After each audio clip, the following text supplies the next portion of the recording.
Good morning everyone. সকাল সকাল উঠেই কিন্তু রান্না করছি, আর এখন বাজে 6:30। আর দেখো রান্না হচ্ছে উচ্ছে সেদ্ধ আর ভাত আর আলু সেদ্ধ। সকালের ব্রেকফাস্ট আজকের এটাই, ভাত আর আলু মাখা আর হবে উচ্ছে মাখা।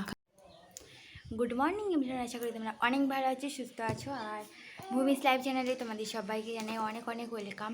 তো সকালে উঠেই দেখতে পেয়েছো ভাতটা রান্না করছিলাম, সেই কারণে ভাতটা খাওয়া দাওয়া করেই সকালে ব্রেকফাস্ট ভাত করেছি, আলু সেদ্ধ করেছি, উচ্ছে সেদ্ধ করেছি, করে খাওয়া দাওয়া করে চলে গেছিলাম কেবিল অফিসে। ঠিক আছে, কেবিল অফিসে গিয়ে ওখানে দেখি সে বন্ধ, নাকি বেলা 10টায় খুলবে সকালে। সেই কারণে কিছুই ভালো লাগেনি, সোজা বাড়ি চলে এসেছি। আর তোমরা এখন যাই চ্যানেলটিকে সাবস্ক্রাইব করো না, অবশ্যই সাবস্ক্রাইব করে পাশে থেকো। আর এখন আমি পিয়ালিতে চলে এসেছি গতকাল। তো কালকে সারাদিনে ব্লগটা হয়তো পাবে না, কারণ শরীরটা ভীষণ টায়ার্ড ছিল। আর মেয়ে নিয়ে আসি একা একা, তো প্রচণ্ড হ্যারাস হতে হয় আর কি। ওকে করে করে নিয়ে আসা, খেয়াতে তোলা, ভীষণ ভীষণ সমস্যা। সেই কারণে তো আসার সময় দেখো এই যে খাবারটা নিয়ে এসেছি, এই গজার প্যাকেট এক্ষুনি নিয়ে এলাম বাজার দিয়ে, 50 টাকা প্যাকেট নিয়েছি। এইভাবে বাঁধাই থাকে নাকি, এই দেখো বেশ বড় বড় কিন্তু। তো তোমরা দেখতে থাকো, এখনও ঘর মুছতে হবে, এতদিন ছিলাম না, সব নোংরা চারিদিকে। তো আজকের ঘর মুছবো। তারপর অবশ্যই চলে এসেছিলো কাকুরা, অনেক লোকজন পাঠিয়েছিল অফিস থেকে, প্রায় 4-5 জন। কারেন্ট, তারপরে কেবিলের তার, এইসব নিয়ে ঘাটাঘাটি হচ্ছিল বাড়িতে। তো দেখতেই পাচ্ছ কীরকম মেশিন, জানি না কীভাবে কি কানেকশানটা করছে। আর অনেক দিন থেকে নেব করে আজকের ফাইনালি এই যে নেওয়ার সুযোগ পেলাম, কারণ নেটওয়ার্কে প্রচণ্ড প্রবলেম হয় এখানে। আর 1.5 GB করে নেটে জাস্ট ভিডিও আপলোড দিতেই শেষ হয়ে যায়, যে কারণে সব সময় কিছু সম্ভব হয়ে ওঠে না। তো তাই জন্য এই চটজলদি কাজটা সেরে নিচ্ছি। আর এই নেটের জন্য হয়তো অনেকগুলোই সুবিধা হবে, কারণ প্রায় সময় ভিডিও আপলোড হয় না, নেটের সার্ভার ডাউন। আর ওয়াইফাই কানেকশান নিলে এখানে অনেকেরই রয়েছে, সেটা নিয়ে আর বেশি প্রবলেম হবে না, সেই কারণেই।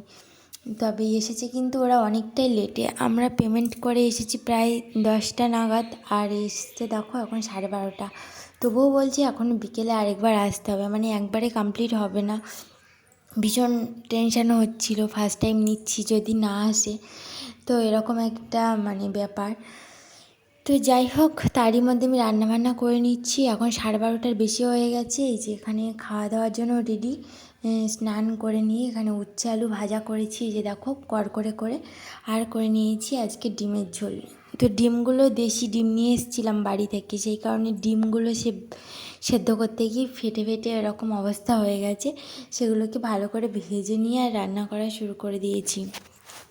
আর আমার মেয়ে কিন্তু আমার পাতেই এখন খায়, ওকে আর নতুন করেই থালা নিয়ে বসাতে হয় না, ও একটা কিছু ডিম হোক যাই হোক দিয়েই খেয়ে নেবে। তারপর বন্ধুরা এখানে এখন বই পড়াশুনোর জন্য পড়াশুনো হয়ে গেছে অলরেডি, বিকেলে পড়াতে বসিয়েছিলাম ওকে।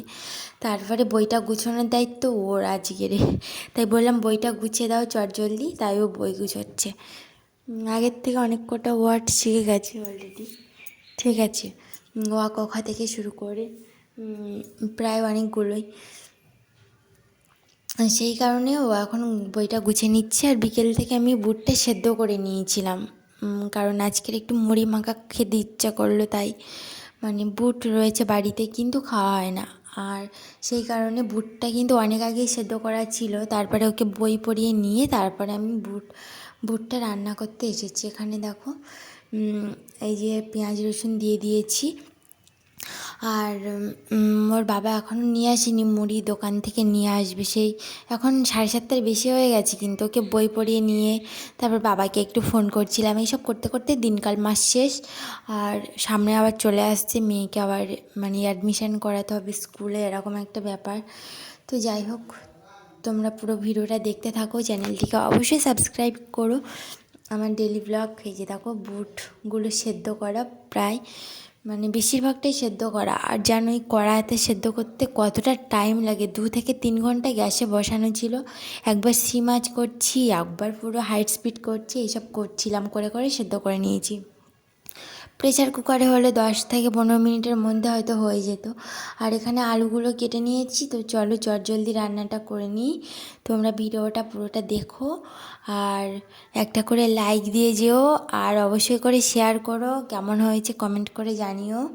এটাই রিকোয়েস্ট। হয়তো ভালো ভিডিও বানাতে পারি না, তবু যেটুকু দেওয়ার চেষ্টা করি সেটুকুই দিই। এতে সবাই সাপোর্ট করো। অনেকেই অনেক কিছু বলে, হয়তো আমার ভিডিও ভালো হয় না, সব কিছু শুনি, কিন্তু আমি যেটুকু পারি আমি খুব ভালো দেওয়ারই চেষ্টা করি। আবার মিউজিক এখন দিচ্ছি না, মানে ভয়েসের মধ্যে অনেক সময় মিউজিকও ইউজ করি, সবসময় সব কিছু আর দেই না। তো যাই হোক, তো চলো আমার এখন রেডি ঘুগনিটা, আর এদিকে মুড়িটাও মাখানো, মানে মুড়িটাও প্যাকেট থেকে এবার দেওয়া হবে। দেখো পুরো টাইট টাইট করে নিয়েছি মুড়ি মাখার সাথে হবে বলে, আর কোনো ঝোল রাখিনি। আর এই যে দেখো মুড়ি নিয়ে এসছে বাজার দিয়ে, আর আমার মেয়ে কিন্তু পিঁড়ের ওপরে বসে আছে চুপ করে মুড়ি খাওয়ার জন্যই, মুড়ি দিয়ে ঘুগনি খাবে। তো দুটো লঙ্কা দিয়েছি, কাঁচা লঙ্কা, জানি না কতটা পরিমাণে লঙ্কা হবে, ওর আবার কীরকম রিয়াক্ট হবে। একটুখানি লঙ্কা হলেই ছুঁয়েও দেখবে না, শুধু বলবে ওটাতে ঝাল আছে, খাবোই না। তো যাই হোক, মুড়িটা দেখি শুধু শুধু তো আলু দিয়ে খেতে পারে, তাই না? এইভাবে অভ্যাস না করালে তো হবেই না, মানুষ হচ্ছে অভ্যাসের দাস, যেটা অভ্যাস করাবো সেটাই হবে। তো আজকের এই পর্যন্ত, গুড নাইট। এবার চলো মুড়ি খেয়ে একটু ঘুমিয়ে নিই।